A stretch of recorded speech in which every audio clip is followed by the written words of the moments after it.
고인이 되셨지만은 노이준표 목사님께서 목포에서 목회하실 때 있었던 일합니다. 교회를 잘 다니던 그 여집사님의 남편이 오늘 목사님을 찾아와서 목사님께 이렇게 묻더랍니다. 목사님, 교회를 다니려면 돈이 필요하다던데 얼마나 듭니까? 비용이 얼마나 듭니까? 물어보는 거예요. 이 남편은 어떤 사람이냐면은 아무것도 없이 맨주먹으로 세상에 나와서 열심히 농사지어서 자수성가했던 그런 사람입니다. 이 사람이 이제 어느 정도 먹고 살만하니까 주위에서 예수 믿어라 하니까 이분이 예수 믿으려고 교회를 다니려고 이렇게 교회를 나오려고 해서 목사님에게 이제 그렇게 질문한 것을 그랬더니 목사님께서 그렇게 얘기를 했습니다. 담배값 정도면은 교회를 다닐 수 있습니다 라고 말씀했단 말이에요. 그래서 이분이 그래요? 내가 그러면은 오늘부터 교회를 다니겠습니다. 예수를 믿겠습니다. 담배를 끊었습니다. 그리고 그것으로 내가 헌금을 하겠습니다. 그렇게 교회를 다니기 시작했습니다. 그렇게 교회를 한참 다니다가 이번에 어느 날 갑자기 담배값 정도만 헌금을 했던 분이 헌금이 이제 달라진 거예요. 바뀐 거예요.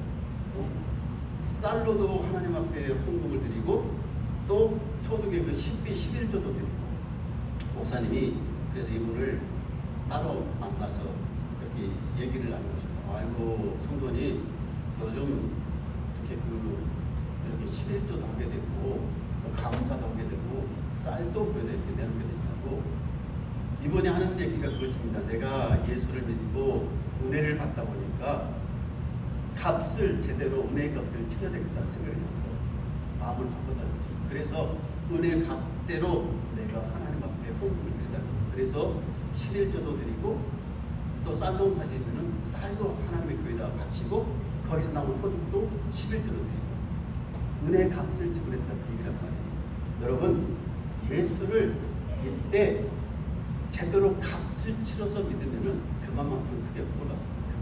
할렐루야. 제대로 값을 치르고 예수를 믿을 만큼 하나님께서 어떻게 해요? 내가 그렇게 제대로 비싼 값을 내고 예수를 믿으면 비싼 값을 낼 만큼 하나님 내게 복을 주시는 거예요. 은혜를 주시는 거예요. 내가 아주 싼 값으로 예수를 믿으면 싸게 교회를 다니면 하나님께서 내게 은혜를 베푸실 때 어떻게 베푸시겠어요? 싸게 싼 값으로 은혜를 받는다. 오늘 예배드리는 여러분은 비싼 값으로 예수 믿게 되길 저는 축원합니다. 그래서 하나님 앞에 이왕이면은 비싸게 예수 믿고 비싼 값을 치르고 또 이제 대접받더라도 어떻게 해요? 내가 비싼 값 낼 만큼 대접받길 바랍니다. 식당에 가서 우리가 음식을 먹어보면 알아요. 손님으로 가서 대접을 받아보면 알아요. 내가 비싼 음식을 시키고 또 비싸게 팁을 주고 그렇게 식당 가서 음식을 먹으면 어떡합니까? 종업원들이 최고로 대우를 해요. 비싼 만큼 대우를 받는 거예요. 그런데 싸구려 음식을 먹고 싸구려 옷을 입고 그렇게 식당에 들어가면 손님들이 나를 어떻게 대접해요? 나를 어떻게 바라보고 취급해요? 그렇게 취급을 해요. 그게 다른 거예요. 이왕에 우리가 예수 믿으면서 신앙생활 하면서 여러분 하나님 나라의 백성답게 하나님 나라의 그런 구원받은 하나님의 나라의 자녀들답게 이왕이면 우리도 하나님 나라의 거룩하고 고귀한 자녀들로 백성들로 부름받은 사람들인데 그렇게 좀 귀하게 이왕이면 그렇게 예수 믿고 이왕이면 또 그런 복을 받아주십시다. 할렐루야. 할렐루야. 우리가 세상에 살아가면서 사람과의 관계도 마찬가지예요. 우리는 다 관계를 맺고 살아가잖아요. 교회에서도 성도들 간에 서로 관계를 맺고 살아가고 사회 나가서든 직장의 생활하든지 가정에서든지 다 이런저런 얽히고 설킨 관계를 맺고 살아가잖아요. 관계를 잘 받기 위해서 뭘 해야 되냐면은 내가 그만큼 무엇을 지불해야 돼요? 값을 지불해야 돼요. 값을. 밥도 사야 되고 뭣도 사야 돼요? 커피도 사야 돼요. 가끔 해야 돼요. 내가 그것을 지불하지 않으면 절대로 내게 많은 사람들이 머물러 있지 않습니다. 나를 친구로 나와 좋은 관계를 맺어주지 않는다는 얘기예요. 내가 값을 지불한 만큼 이 사람이 나를 이렇게 대해주네? 이 사람이 나를 이렇게 생각하네? 이 사람이 나를 이렇게 귀하게 여기네. 그렇게 대접한 만큼 내가 대접하는 거예요. 오늘 예배드리면서 우리 사랑하는 세분화제들의 성도 여러분이요, 우리가 하나님을 이왕이면 예수 믿고 신앙생활 하면서 이왕이면은 우리도 하나님 나라에 거룩한 하나님의 백성으로서 그렇게 대접, 하나님 나라에서 대접 잘 받고 복을 잘 많이 받고 그렇게 살자고요. 교회에서도 그렇게 신앙생활 잘 하자고요. 할렐루야. 할렐루야. 오늘은 이 화해의 성령에 대해서 말씀을 생각해보고자 합니다. 용서와 화해, 이것은 아주 중요한, 우리 삶에서 아주 중요한 얘기입니다. 왜냐하면 용서와 화해가 이루어지지 않으면 하나님의 은혜를 받을 수가 없습니다. 그리고 우리 삶 가운데 마음의 평화가 임하지 않습니다. 여러분, 우리가 살고 있는 이 사회가 갈수록 복잡해지지 않습니까? 인간관계, 대인관계가 갈수록 복잡해지잖아요. 그 복잡한 인간관계 속에서, 대인관계 속에서 상처를 받기도 하고 상처를 주기도 하고, 그러다 보니까 이 상처받았던 그 마음들이 너무나 깊어지면은 그 상처가 많은 사람들은 절대로 그 상처 때문에 은혜가 마음에 머무르지 못하는 거예요. 그래서 남들에게 상처를 주기도 하고, 또 조그만 남들이 은혜를 베풀어도 그것을 은혜로 받지를 못하는 거예요. 마음의 평안도 없고 기쁨도 없고, 교회를 다녀도 예수를 믿어도 마찬가지예요. 예수를 믿어도 마음의 상처가 많고 마음에 이런 아픔의 과거들이 많고 그런 찌꺼기들이 많기 때문에 그것들로 인해서 은혜로운 생활을 못한단 말이에요. 복을 못 받는단 말이에요. 여러분, 우리가 이렇게 마음의 상처, 이것이 용서가 되지 않다 보니까 하나님 앞에 기도를 해도 기도에 응답이 없고, 아무리 교회 나와서 은혜를 받으려고 해도 은혜가 되지도 않고, 여러분, 또 이 상처라는 게 이 용서가 안 되다 보니까 무슨 일이 벌어집니까? 하나님을 잘 못 믿게 되는 거예요. 하나님을 정말로, 내가 은혜가 많은 사람이 하나님을 잘 믿게 되는데 은혜 속에서 하나님을 하나님으로 받아들이지 못하게 되고, 그래서 하나님 은혜를 그 마음속에 받아들이지 못하니까 이것이 문제가 생기는 것입니다. 하나님도 우리에게 뭐라고 말씀하십니까? 주님께서 분명히 말씀하셨지 않습니까? 하나님 앞에 먼저 예배를 드리려거든 제단 앞에 와서 제물을 드리기 전에 뭘 먼저 하라고요? 내 형제를 찾아서 먼저 용서해라, 선화해라, 이것이 먼저라고 말씀하셨죠. 그 후에야 하나님 앞에 예배를 드려도 예배를 주님께 받아주시고 또 그 안에 은혜가 임하는 것인데, 우리는 다 이러한 세상 사람들과의 관계 속에서 어딘가 모르게 쌓여있는 아픔이 있고 상처가 있고, 그 상처를 치유하지 못하게 되고, 그래서 예수 믿다 보니까, 교회를 다니다 보니까 이래저래 많은 상처투성이의 그 사람들이 모이다 보니까 어떻게 되겠어요? 상처투성이끼리 서로 만나서 살다 보니까, 서로 있다 보니까 서로 그냥 아웅다웅 싸움만 더 있겠습니까? 이 시간에 성령 하나님께서 우리에게 오셔서 우리의 그런 모든 마음의 상처들, 아픔들을 깨끗이 고쳐주시고 치료해주시는 놀라운 은혜의 역사의 길을 주님으로 축원합니다. 성령님은 치유의 영이십니다. 또 화해케 하시는 영이십니다. 마음의 상처들을 용서하고 치유하게 만들고 회복되게 만드는 역사가 있습니다. 성령께서 역사해 주지 않으면 사람이 닫혀진 마음이 절대 열리지 않습니다. 성령께서 역사하지 않으면 이 다쳤던, 상처받았던 그 아픈 상처들이 싸매지지 않습니다. 성령의 역사심을 통해서 우리 마음에 화해가 이루어지고 용서가 이루어지고 하나님이 이루어지는 것을 보게 됩니다. 오늘 말씀에 뭐라고 말씀하냐면, 하나님의 나라는 먹는 것과 마시는 것이 아니고 성령 안에서 뭐라고 얘기합니까? 의와 평강과 희락이라고 말씀합니다. 그리고 좀 더 있다 보면 뭐라 나와요?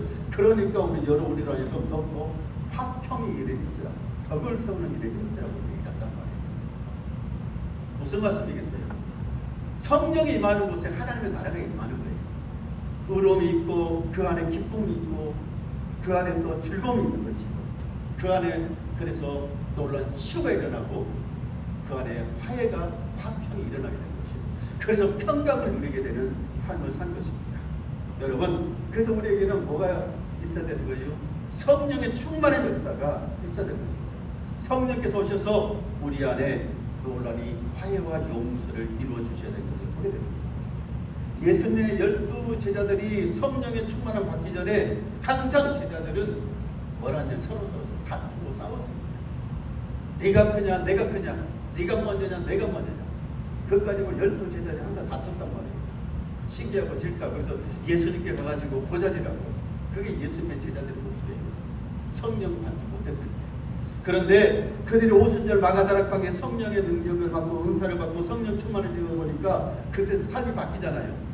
생각이 바뀌지 않습니까? 그렇게 해서 다투고 그렇게 서로 시기하고 질투하고 아웅다툼 그랬던 제자들이 성령의 충만 은혜를 받게 되니까 이제는 서로가 서로를 위하게 되고 하나가 되는 것이고 용서하게 되고 서로 사랑하게 되는 것이고 서로 아껴주게 되는 것이고요. 네 것 내 것 없이 서로 나눠 쓰게 되는 것이고요. 그게 성령께서 하시는 일 아니겠습니까? 바로 여러분, 우리도 마찬가지예요. 우리가 예수 믿고 신앙생활하면서 가장 중요한 게 뭐예요? 성령의 충만함을 받아서 성령 역사 안에서 그렇게 성령의 사랑을 우리가 선배돼서 용서하고 화해하고 남을 이해할 수 있게 되고 더 넓은 마음, 더 큰 마음을 가지고 다른 사람들을 대할 수 있게 되고 그런 하나님의 사랑으로 그렇게 새롭게 거듭내야 되는 것입니다. 그래야만이 내 자신에게도 행복하고 내 자신도 하나님의 나라를 임하게 되고 그런 사람들이 가는 가정에는 뭐가 있어요? 하나님의 나라에 평강이 있어요. 화평이 있는 거예요. 가정이 치유가 되는 것이고 그런 곳 사람들이 모이는 곳에 교회 안에 은혜가 넘치는 것이고요. 마귀는 늘 우리에게 하는 것이 무엇입니까? 마귀의 역사가 뭐냐면 마귀는 자꾸 분란을 일으키는 거예요. 자꾸 분열을 일으키는 거예요. 싸우게 만드는 거예요. 화평을 깨는 것이 마귀의 역사예요. 우리 마음 가운데 두려운 마음을 줍니다. 무서운 마음을 줍니다. 뭐가 역사하는 거예요? 마귀가 역사하는 거예요.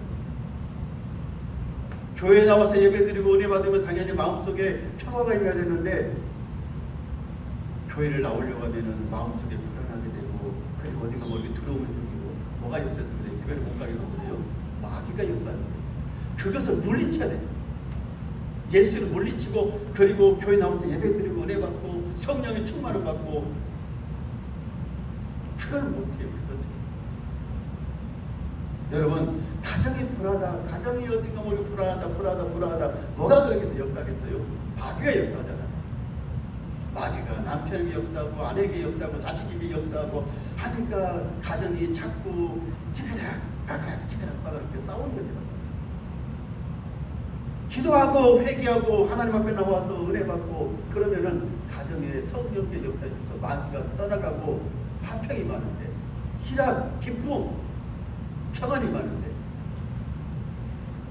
여러분 오늘 이 말씀을 다시 한번 우리가 묵상하면서 우리 안에 성령 하나님 특별히 화해케 하시는 성령께서 오셔서 우리의 모든 마음과 우리 그 마귀가 줬던 분열 그리고 불안 마귀가 줬던 싸우게 만드는 그 모든 것들이 다 떠나가고 성령께서 우리를 새롭게 하시고 치유해 주시는 은혜가 있게 되길 주님으로 축원합니다. 이성동 목사님 얘기를 좀 하려고요. 이분이 1950년대, 60년대, 40년대도 마찬가지입니다. 한국 교회를 이분이 거의 부흥을 일으켰던 분이잖아요. 그리고 이분이 한국 교회를 일제시대와 그리고 6.25를 지나면서 한국 교회를 이분이 떠받치고 지켰던 분이에요. 이성동 목사님. 성결교회의 대단한 군사였습니다. 이분이 1907년생이거든요. 1900년생이거든요. 그런데 이분이 이제 어려서부터 부모님이 예수를 믿었으니까 어렸을 예수를 믿고 6살 때 이미 신약성경을 완독을 했대요. 6살짜리 신약성경 완독을 했을 정도로 믿음이 좋았대잖아요. 그런데 나이를 먹고 성령이 되니까 믿음의 회의가 되기 시작합니다. 내가 교회를 다녀도 아무 소용없다. 쓸데없다. 교회를 다녀봤자. 나는 그러면 뭘 해야 되겠냐? 과수원을 하겠습니다. 과수원을 잘해서 돈을 많이 벌어서 내가 부자가 돼야지. 내가 그래서 마음껏 먹고 마음껏 쓰고 마음껏 재밌게 인생을 살아야지. 그렇게 이분이 삶을 바꿨어요. 그때가 17살 때입니다. 생각을 바꿨어요. 예수를 내가 예수 잘 믿어봤자 이거 것이다. 그래가지고 이분이 그때서부터 교회를 잘 안 다니는 거예요. 열심히 파송에 가서 일해서 과일을 따가지고 시장에서 파는 것입니다. 주일날도 가서 교회 가서 예배드리는 게 아니고 뭐 어디 가겠어요? 과일을 팔러 가지요. 과일 따가지고. 그리고 돈을 벌면 뭐합니까?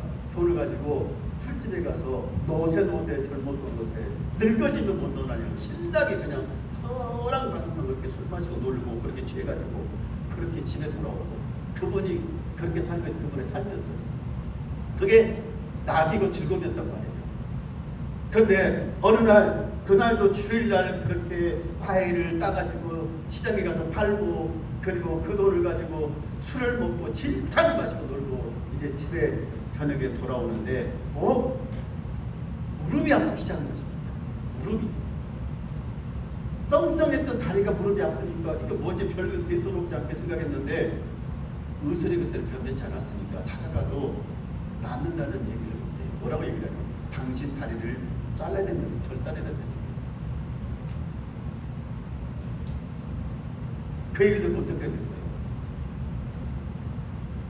이번에 충격을 먹는 거예요. 아직 젊은 이제 19, 20살 그 젊은 나이에 생각해보시고 다리 한 짝을 잘라야 되면 어떻게 사냐고요. 그래서 이번이 그때 내가 깨닫고 내가 이것은 이렇게 세상에서 마음껏 먹고 마시고 하나님 안 믿고 하나님과 이렇게 떠나서 살다가 이렇게 하나님이 나를 치셨나 보다 생각하고 그때 기도원에 들어가서 하나님 앞에 금식하면서 기도하는 것입니다. 하나님 나를 좀 살려주세요. 나를 좀 살려주세요. 나를 좀 살려주세요. 금식하며 기도했더니 정말 하나님께서 그를 만나주신 것입니다. 그래서 하나님께서 놀랍도록 성령을 부어주셔서 그 다리를 고쳐주신 거예요. 그렇게 푹푹 쑤시고 아팠던 다리가 깨끗하게 나섰어요. 그리고 그분이 그 다음으로 신학교에 들어가서 이제는 공부를 하고 목사가 된 거예요. 그리고 이제는 전국을 돌아다니면서 부흥회를 시작한 것입니다.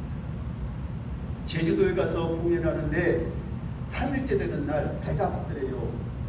배가 아파서 이거 큰일 났다. 맹장이 터질 것 같다. 그러면 정말 맹장이 터졌대요. 제주도에서 맹장이 터졌으니까 그때만 해도 이때가 언제입니까? 1900 정확히 한 40~50년도 됐으니까 제주도에 들어가는 배편도 그렇고 비행기편도 그렇고 의술도 병원도 별로 없고 제주도에서 나와야 되는데 나올 수 있는 방법이 없는 거예요. 그 밤에 그게 전에 터져. 그러니까 맹장이 터져서 내가 죽는 것보다 내가 죽기는 죽더라도 내가 열심히 하나님 말씀 전하다가 부흥회 끝까지 내가 인도하고 죽더라도 내가 숨겨야지. 그렇게 부흥회를 인도를 했는데 놀랍게도 그렇게 아팠던 배가 깨끗이 어떻게 해요? 고통이 사라진 거예요. 아픔이 사라진 거예요. 나선 게 아니고 맹장이 터져서 죽어야 되는데 맹장이 터졌는데 산 거예요. 하나님께서 살려주신 거예요. 성령께서 그분을 그날도 충만케 역사하시고 그리고 그 제주도에서 모여서 부흥회 참석했던 모든 분들에게 성령께서 충만하게 역사해 주셔서 살았던 것입니다. 은혜가 넘쳐나는 역사가 일어났던 걸 보게 됩니다. 그분이 이게 성령의 충만함이니까요. 여러분 일제시대 가운데서도 한국 교회를 지켜내고 성도들의 신앙을 지켜내고 부흥의 불길을 타오르게 만들고 6.25의 그 폐허 속에서도 우리 한국 교회 모든 성도들을 그 가운데서 일으켜서 믿음으로 살게 했던 대단하게 하나님과 쓰임받았던 역사의 것을 보게 되는 것입니다. 여러분 그래서 성령께서 우리 삶 가운데 역사해야 되고 저와 여러분 삶 가운데도 성령께서 역사해야 되는 것입니다. 그래서 우리 안에 성령께서 역사해 주셔서 우리와 하나님과 우리 사이에 맡겼던 관계가 회복되어야 되는 것이고요. 사람과의 관계도 성령께서 역사해 주셔서 회복시켜 주셔야 되는 것이고요. 우리 안에 이 화해의 성령께서 오셔서 이런 놀라운 은혜를 베풀어 주시길 주의 이름 간절히 축원합니다. 우리 교회 안에도 이런 역사 일어나기를 주의 이름으로 축원합니다. 성도들 안에도 그래도 성령이 충만한 은혜를 받고 성도들의 성령 안에서 어떻게 해요? 서로 사랑하고 서로 용서하고 은혜로 덮어주게 되고 이 성령 역사잖아요. 성령이 충만한 역사. 성령께서 우리에게 오셔서 하실 일이 무엇입니까? 가장 큰 은혜가 무엇입니까? 성령께서 우리 안에 오셔서 많은 은혜를 베풀어 주시는데 그 중에 가장 큰 은혜 한 가지 있는 것입니다. 뭐냐면 분열됐던 것을 치유하시는 거예요. 하나가 되게 만드는 거예요. 우리 모두 다 예수 그리스도 이름으로 세례를 받고 한 성령으로 은혜를 받고 그리고 하나님 아버지를 보게 되고 성령 안에서 모든 것들이 하나가 되는 역사거든요. 그래서 성령께서 역사하시는 곳에는 놀랍도록 하나 되는 일들이 일어나는 것입니다. 분열됐던 것이 치료되게 되고 나눠졌던 것들이 이제는 하나가 되는 역사가 일어나는 것입니다. 우리나라를 보십시다.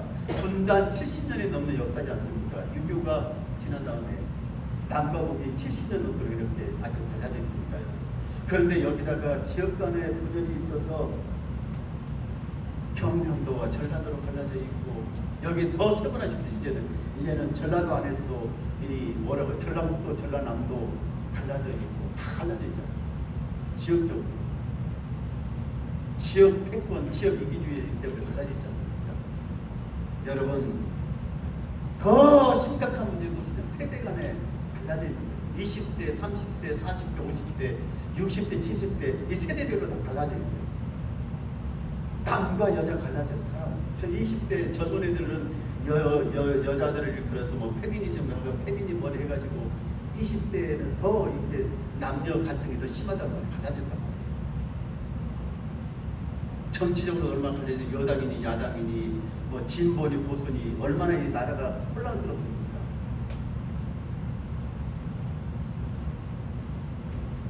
빈부격차가 심화되다 보니까 또 이것으로도 많이 갈라져 있어요. 빈부격차 때문에 잘 사는 사람 더 잘 살게 되고 그래서 못 사는 사람 더 못 살게 되고 이것 때문에 그냥 이제는 모르겠어요. 무슨 일이 또 일어날지 모르겠습니다만 여러모로 지금 나라가 힘들고 어려운 게 그냥 갈라져요. 이 자꾸 합쳐지고 하나가 돼도 모자랄 판인데 자꾸 갈라지니까 더 큰 문제가 생기는 것 아니겠습니까? 가장 아름다운 것은 서로 다양성을 존중해주고 그 안에서 하나됨을 이렇게 하모니, 조화를 잘 이루어가야 되는 것인데 그게 안 되죠. 이번에 집권했던 정부가 뭐가 문제냐? 국민을 다 갈라놓는 거예요. 갈라놓는 거예요. 세대를 갈라놓고 남과 여자를 갈라놓고 뭘 지역으로 갈라놓고 뭘 이걸로 갈라 저걸로 갈라놓고 가장 큰 문제는 뭐예요? 종교로 갈라놓고 종교로. 우리나라 같이 종교가 다양한 종교 나라가 어디 있겠어요? 일본도 뭐 다종교 국가 막 일본의 친들이 많아가지고 우리나라가 뭐 안 많지 않습니다. 우리나라. 그런데 종교가 또 이렇게 갈라지고 저렇게 갈라지고 종교로 갈라지고 가장 큰 문제가 종교 갈라지는 것이거든요. 이 갈라치기가 왜 이렇게 갈라지느냐? 왜 이렇게 갈라질까? 영적으로 보면 이거 마귀의 역사예요. 사탄의 역사예요. 공중 권세자고 악한 사탄 마귀가 역사에서 이 땅에 뭐가 역사를 이 마귀의 역사니까 자꾸 사람들의 마음을 갈라지게 만든다. 자꾸 그래서 갈라지죠. 여러분 이 갈라지는 것은 절대로 좋은 일이 아닌 것입니다. 갈라지는 것은 성령께서 오셔서 성령께서 역사해 주셔서 은혜 베풀어 주셔서 달라지고 찢겨진 이 나라, 이 민족, 이 백성의 마음을 하나 되게 만드셔야 되고 성령께서 역사해 주셔서 교회 안에도 이 대한민국에도 모든 교회도 다 갈라졌거든요. 교회들이 둘로 셋으로 갈라졌어요. 다르고 진보니 보수니 교회들도 갈라지고 뭐니 해가지고 성령께서 역사해 주셔서 하나가 되는 역사를 일으켜 주시기를 우리가 함께 기도하고 나가기를 기도로 축원합니다. 우리가 해야 될 일은 성령 안에 오셔서 이 갈라진 이 민족을, 이 백성을, 이 교회들을 하나 되게 없어서 갈라진 이 백성들의 마음을 다시 하나 되게 없어서 이 기도하는 것입니다. 여러분 서울에 1890년대만 해도 우리나라에 교회가 많이 없었습니다. 서울에가 교회가 10개밖에 없었대요. 서울에가 교회가 10개, 1890년대만 해도. 그때가 선교 초기니까 더 그렇지요. 첫 선교사들이 교회를 와서 이제 복음을 전하고 교회가 세워지고 1893년에 롯데호텔 근처에다가 여기서 교회가 하나 세워졌습니다. 미국인 선교사 왔던 세무엘 무어 선교사가 교회를 세웠는데 이 교회가 뭐가 문제가 생기냐면은 백정들이 교회를 다니고 나오는 거예요. 백정들이. 그리고 양반들이 또 교회를 나오는 거예요. 어떻게 하겠어요? 양반들과 백정들이 쌍놈들이라고 얘기를 하잖아요. 천민들이라고. 그러니까 양반이 어떻게 천민들과 쌍놈들과 함께 교회를 다니냐고 예배를 드리냐고 못한다고. 교회가 싸움이 나는 것이 분열이 생긴 것입니다. 그래서 무슨 일이 벌어지느냐? 양반들끼리 우리 예배드리자고 따로 교회를, 쌍놈들은 쌍놈들끼리 그래 우리 천민들끼리 예배드리자고 교회를 따로 그렇게 이제 교회가 나눠진 거예요. 둘로.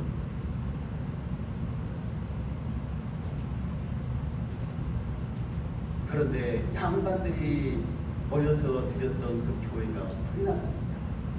불타버린 거예요. 그런데 이 쌍놈들 백정들이 주축이 돼서 모였던 교회는 그래도 교회가 부흥하고 많이 모이기 시작한 거예요. 놀랍게도 무슨 일이 벌어지느냐? 이 양반들이 모여서 교회를 예배를 드리는데 그곳이 불타버리고 예배 드릴 데가 없잖아요. 그래서 이 사람들이 이 백정들이 모여서 예배 드렸던 그 교회 가서 예배를 드리기 시작한 것입니다. 받아준 거예요. 자기를 무시하고 업신여기고 천민이라고 백정이라고 쌍놈이라고 그렇게 무시했는데 그 양반들은 교회에서 받아주고 같이 신앙생활을 하게 돼요.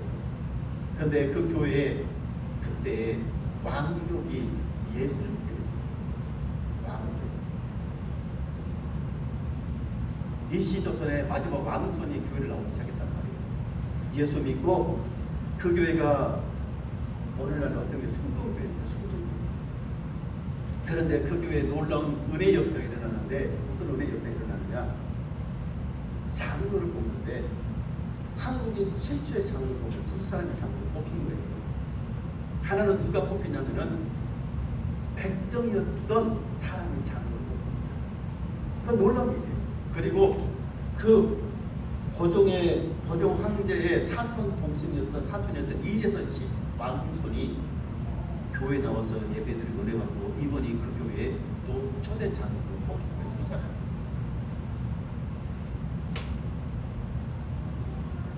이건 한국 교회, 전 세계 교회 아주 놀라운 은혜 역사입니다. 생각해 보십시오. 갈라져서 싸우고 신분 때문에 양반이니 쌍놈이니 천민이니 이것 때문에 갈라지고 서로 헤어지고 교회가 성령의 은혜로 하나가 되고, 그리고 나중에 교회에 귀한 일꾼을 세울 때 백정도 장로로 세우고 이 왕족도 장로로 세우고 하나님의 역사가 교회 안에서 일어나는 것입니다. 그 바로 누구의 역사? 성령께서 그런 역사를 일으키셨던 것을 보게 되는 것입니다. 오늘 이 6.25도 어제 6월 25일 6.25가 지나지 않았습니까? 6월 한 달은 우리가 또 나라와 민족을 위해서 기도하는 호국구원의 달이지 않습니까? 오늘 마지막 주일에 이 말씀을 다시 한번 깊이 생각하면서 여러분, 이 나라, 이 민족 가운데 하나님의 마귀의 역사가 이 나라의 민족 가운데 역사하지 못하도록, 마귀 역사하지 못하도록 우리 기도해야 되고, 성령께서 이 나라의 민족 가운데 역사하옵소서. 성령께서 이 나라 가운데 역사해 주셔서 갈라지고 이렇게 싸우고 분열되고 서로 다투고 이 나라 이 민족을 주님 화해케 하옵소서, 치유케 하옵소서. 그렇게 기도하면은 저와 여러분 우리 교회 되시길 주님을 축원합니다. 우리도 성령 하나님의 은혜 속에서 하나님과 우리가 하나가 되고 화해되는 놀라운 은혜의 역사가 일어나기를 주님을 축원합니다. 하나님 아버지 감사합니다. 100여 년 전에 숭동교회에서 있었던 놀라운 화해의 사건, 치유의 일들, 이제는 이 나라의 민족 가운데도 이루어지게 없어서 성령 하나님 오셔서 우리가 하나님과 화해하게 하여 주십시오. 사람과 사람이, 나라와 나라가 화해되는, 치유되는 역사에 있게 없어서 예수 이름으로 기도합니다. 아멘.